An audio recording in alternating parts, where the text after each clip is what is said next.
Hi everyone, it's Linda with stampwithlindawalsh.com. I just wanted to show you a few techniques here with your embossing folders that you can do.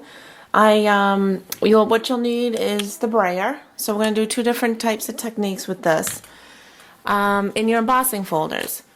So for the Thinking of You card, I use the Frame Tulips embossing folder, which is in our New Occasions Mini. And then for this Just For You card, I use the Vintage Wallpaper one. So let me show you how I got this blue texture on the back and then this framed tulips texture, so with the inking. And I did that all with just using my my roller. It's really cool. So let me get started. Let me show you the easy one first, because this is really easy. I'll give you a couple of tips. I already ran this through. You have to roll it very lightly over, because you really don't want to get any in these other spaces here, the not the raised part. And the other thing to watch out for is you want to have a design that's close together, because when your design is separated, you will end up getting on your spots that you will get the ink on your spots that isn't raised. So when you're using your impressions folders, just be aware of that. So make something that might be connected more. All these designs could be connected like this one here. And let me show you that. And on my card I used Tempting Turquoise and Tangerine Tango. And all I did was I just rolled up my roller.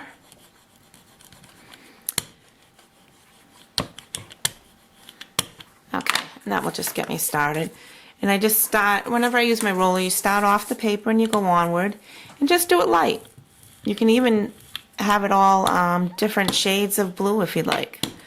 It's depending on what you'd like to go for, as far as technique or thickness or darkness, light. So there, isn't that pretty? Look at how good. Now this just gives it just an extra something to your cards, because then what I did to create this white piece, I just left it white, so I have both the same textured folder, just both different, one with ink and one without. So that's how I did that card. I'm not going to go into the rest of it. This is the Build a Blossom punch and stamp set. This is actually a Tangerine Tango ribbon that's on the clearance rack. I highly recommend you go to the clearance rack. This was like $1.99 for 10 yards. You can't beat it. It's really great, and it pulls the card right together. So that's how I did this card right here. So let's go on to the other one, because it's a little bit more tricky. So for this card, we just want to ink the outside edges. Well, if I were to take my brayer, it really would end up in the middle of this. So I want to mask it basically. And I'm using Bravo Burgundy. And here is my sheet. I've already run it through the Big Shot. So here's the tulip. I don't know if you can see that. I'm sure you can. It's all raised. There's no ink on it.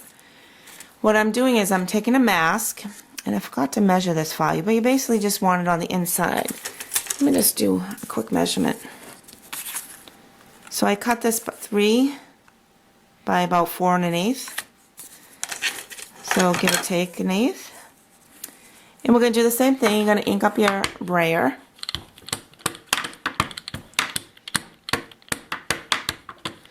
And when I run my brayer over my raised, it looks like I have something on there.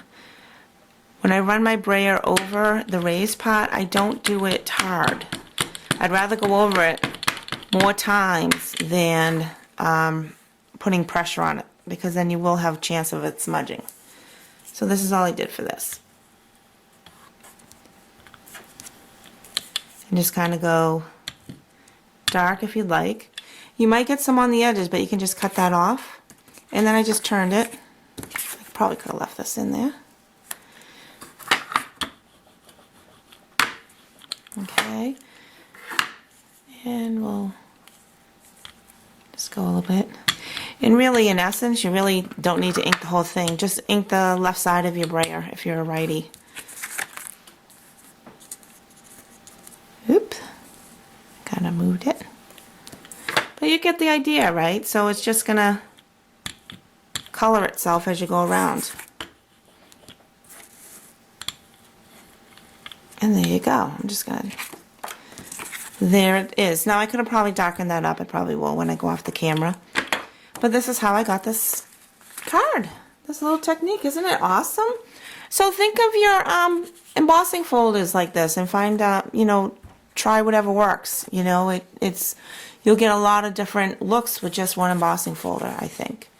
So there you go. There's your tutorial. It's a little technique tutorial using our brayer and some ink and the embossing folders. Thanks again for joining me. Bye-bye.